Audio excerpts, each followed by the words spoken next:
Okay, so I'm going to continue in Thus Spoke Zarathustra, and this is this part 2, section 4, which is on priests.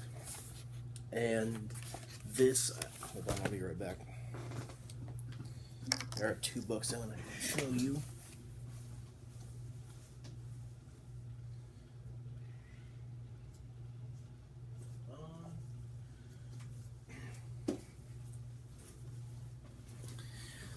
Okay, so this book is Twilight of the Idols and the Antichrist. The Antichrist is a book where he is very vigilant against the Christian religion. It's very interesting to read. This book is Human All Too Human, which he uses the words all too human in this section.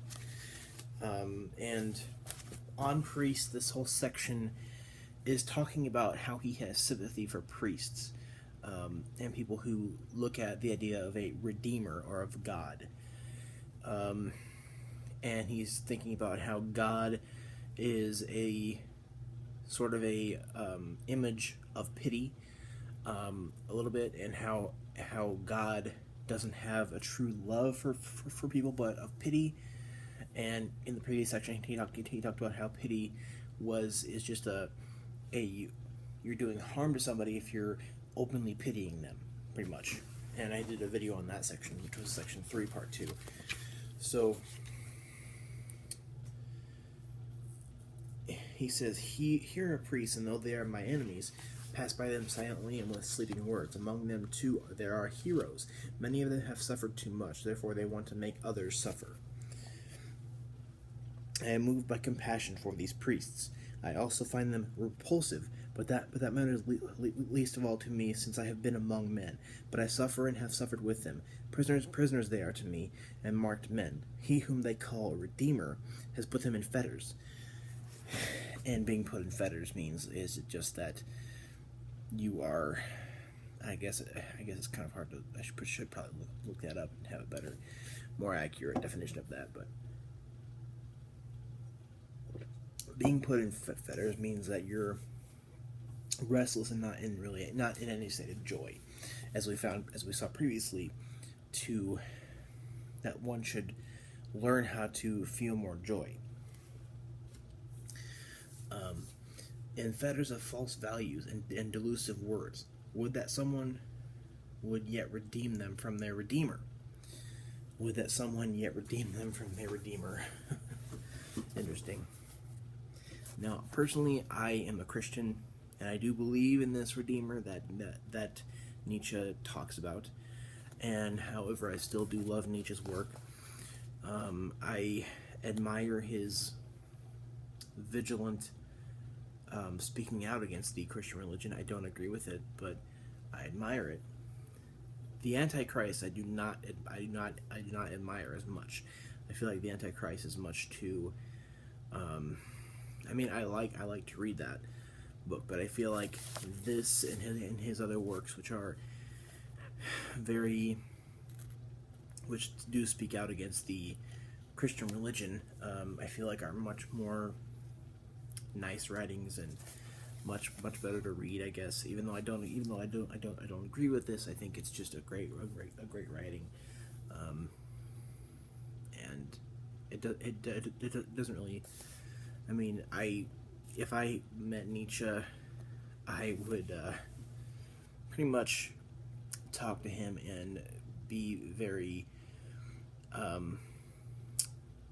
wanting to talk about his works and wanting to applaud him in his works, and I would like to not get into argument about religion with him, because I think I would lose. Even though I do believe in God, my argument would lose. False values and delusive words, these are the worst monsters for mortals. Oh, that falsified light, that musty air. Here the soul is not allowed to soar to its height. And for the soul to soar to its height, Nietzsche says that is the overman, to overcome human, to not be all too human. Human All Too Human is, a book which kind of hints at what it means to be all too human. For thus their faith commands, crawl up the stairs on your knees, ye sinners. They have called God what was contrary to them and gave them pain, and verily there was much of the heroic in their adoration. And they did not know how to love their God except by crucifying man. They would have to sing better songs for me to learn to have faith in their Redeemer, and his disciples would have to look more redeemed. Now that, I think, is very interesting, because the Christians in general do not look redeemed. They do not look joyful. They do not look saved. They look like they're in fetters. They look like they're, under duress. They look like they're in a lot of pain, pretty much, and they act hypocritical, and they act wrongly according to God's word. And if they were truly redeemed, they would not act that way.